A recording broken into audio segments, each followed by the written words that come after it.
Want to hear a secret about the Seattle housing market? It's something shocking that nobody else is talking about. Come here, a little closer, a little closer. Hey, that's too close. Okay, here's the secret. According to the Northwest Multiple Listing Service, 1 out of every 7 homes in the Seattle area is selling below the original list price. You don't hear much about this, do you? That's because we are in this extreme seller's market. The 71% of homes that sell above the asking price get all the attention. Of the remaining 29% of homes not selling above the asking price, half sell at their original list price, and the other half actually sell below the asking price. Buyers, listen up. If 14% of the homes are actually selling below the asking price, you can use this to your advantage. And sellers, it's important for you to know how to navigate this if you are found in a situation where your home isn't selling. When do you hold out versus adjust the price? Stick around to find out. Generally speaking, when a home is properly marketed but not selling, it comes down to the price. But what if it's a dated home? If the price is right, it will sell. What if it's a small home? If the price is right, it will sell. How about if it's an unusual home with unique attributes and features? Again, if the price is right, it will sell. Regardless of the location, size, and condition, all homes will sell for the right price. There are some exceptions to this, and we'll talk about that in just a moment. But first, here are a few signs and general rules indicating the list price is too high and a price adjustment is necessary for a sale to occur. Number 1. The home receives very few or possibly no showings and no offers within the first 2 weeks. With very few exceptions, in order to sell a home, people need to preview it. If buyers are not previewing the property, it will most likely not sell at the current list price. Number 2, the home receives showings, possibly a lot of showings, but no offers. This is an indication that the list price could be closer to the actual market value, but it's likely to still be a little overpriced. Number 3, the home receives showings but gets lowball offers. Obviously, this indicates that the market sees value in the property because there are offers, but at a reduced price. Now, these are general rules and guidelines. However, occasionally there are times when staying the course and not adjusting the price can benefit the seller. Here's an example of a home we recently listed. It's a cool property in the heart of the city. The sellers did a great job preparing the home, and we did a great job marketing it with pictures, staging, and even an awesome promotional video. But don't take my word for it. Check this out. Welcome to 953 22nd Avenue.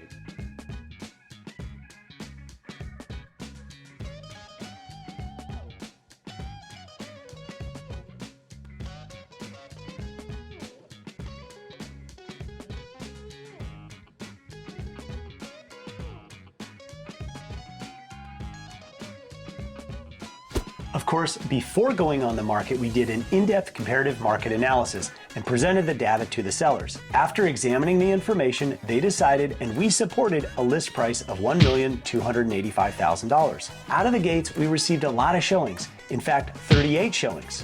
Pro tip, on average, for every 7 showings, a seller should receive 1 offer. Again, this is just the average. This number will fluctuate a lot depending on the property, but it gives you a general idea. So we were getting a lot of showings on the house, but no offers. 2 weeks into it, we finally did get 1 offer, but it was at $1 million. Keep in mind, our list price is at $1,285,000, so this offer was 22% less than the asking price. Our seller didn't even bother with a counteroffer as it was just too far off the list price.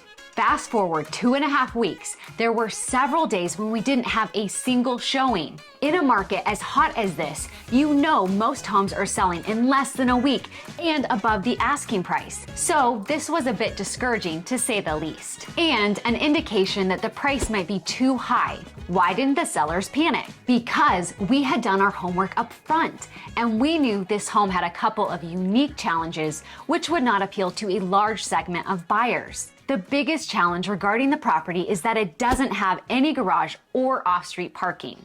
After finding parking on the street, you have to walk up a lot of stairs to get to the front door. Most buyers just are not okay with this inconvenience. I mean, how many of you want to park a block away and carry groceries up a bunch of stairs when it's raining? Not me. At the 3-week mark, we received another offer, this time at $1,200,000. That's $85,000 less than the asking price.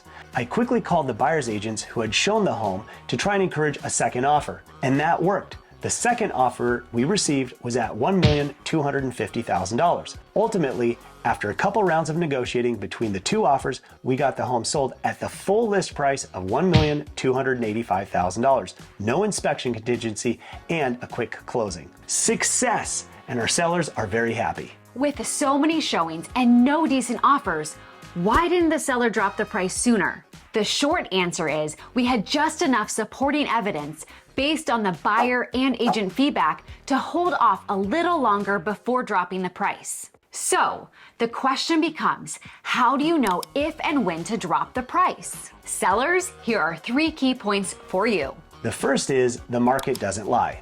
It doesn't matter what you hear in the news or even what your neighbor's house sold for. What really matters is how buyers perceive value and respond to your home.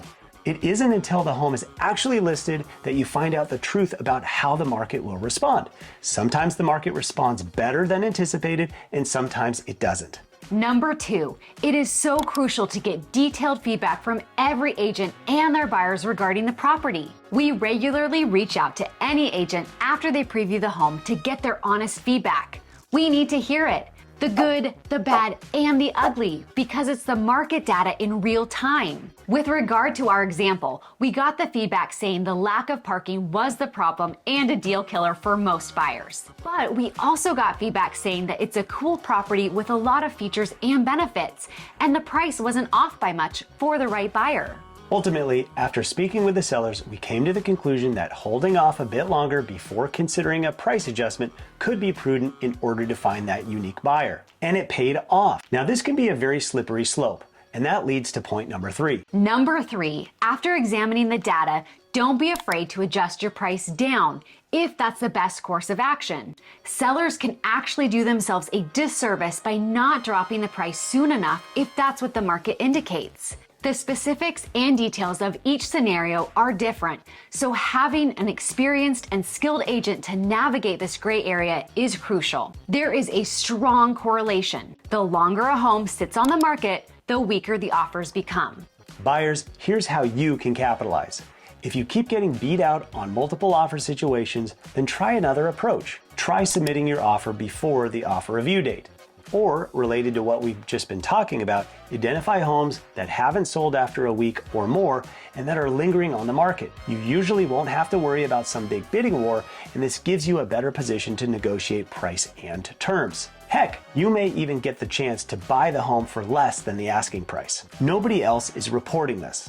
If you find it interesting that 1 out of every 7 homes in the Seattle area is selling for less than the original asking price, then please be sure to click that like button. Then smash the subscribe button so you can stay in the know regarding the greater Seattle real estate market. Thanks.